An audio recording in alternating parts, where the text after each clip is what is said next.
What's going on, guys? My name is Yusuf, and today we are going to be filming a review for the 2018 GMC Yukon. In this video, we will be having an in-depth review of the exterior and interior of the vehicle, and as well, a cold start. We'll see you there. Alright, now we are going to be doing a cold start to the GMC. One click to turn it on, and let's open the windows a little bit. Alright, 3, 2, 1. You can hear the sound of that V8. Pick ready.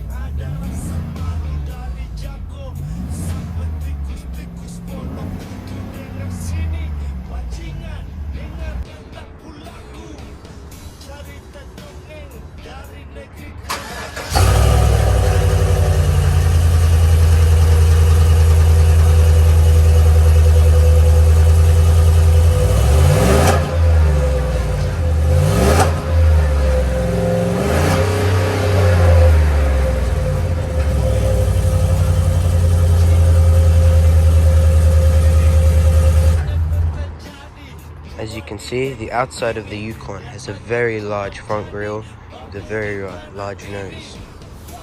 You can see here that it has headlights, which are pretty much bigger than my hand. And I have small hands.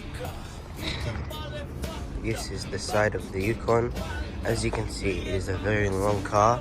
It's a very long wheelbase, leaving it for only very experienced drivers to drive.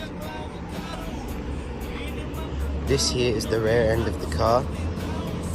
It has a lot of space. As you can see here, in the boot of the car, you have 3 seats, which can easily be folded back to their normal position just with the click of a button. Coming to the inside of the car, you have 3 knobs.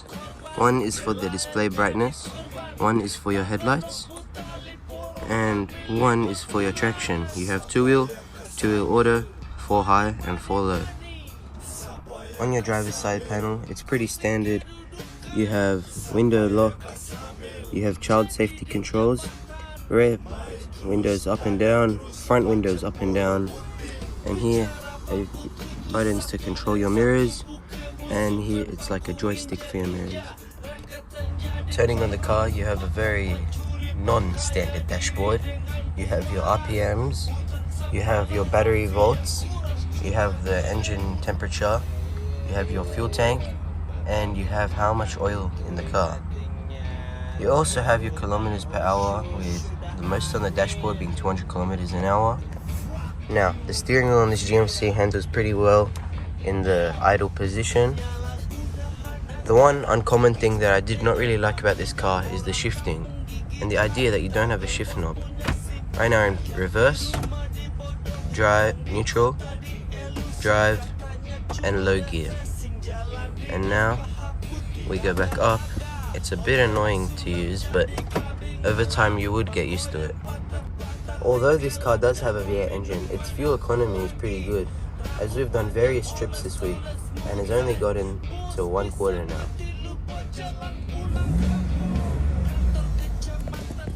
When driving this, it can switch to V4 mode, which is more of an economy mode to save petrol. This means that only 4 of the pistons are working instead of the 8. This car comes with the standard Samsung CarPlay and Apple CarPlay, with a very standard station to change your radio and media. At the driver's side, you also have auto and rear climate control, with the front climate control being at the top and the rear being at the bottom. Now in this car, I say you could easily fit at least 10 people, because in the front you have 1 huge driver's seat, 1 huge passenger seat, 3 extremely large back seats, and 3 normal sized seats in the boot. And these 3 back seats can fit up to 4 or 5 people because of how big they are. Now, I forgot to mention, but all around the car you have these high quality Bose sound speakers, which cruising late at night makes a very good party. Now, in the rear, you have your standard climate control with a power outlet and a cigarette charger. As you can see, the seats here are extremely large.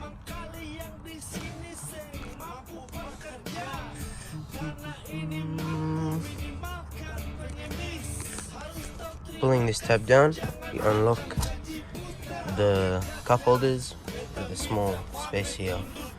I would say this isn't the best cup holder only because of how it's slanted and the quality on it is not the best, but other than that, it's a pretty good one.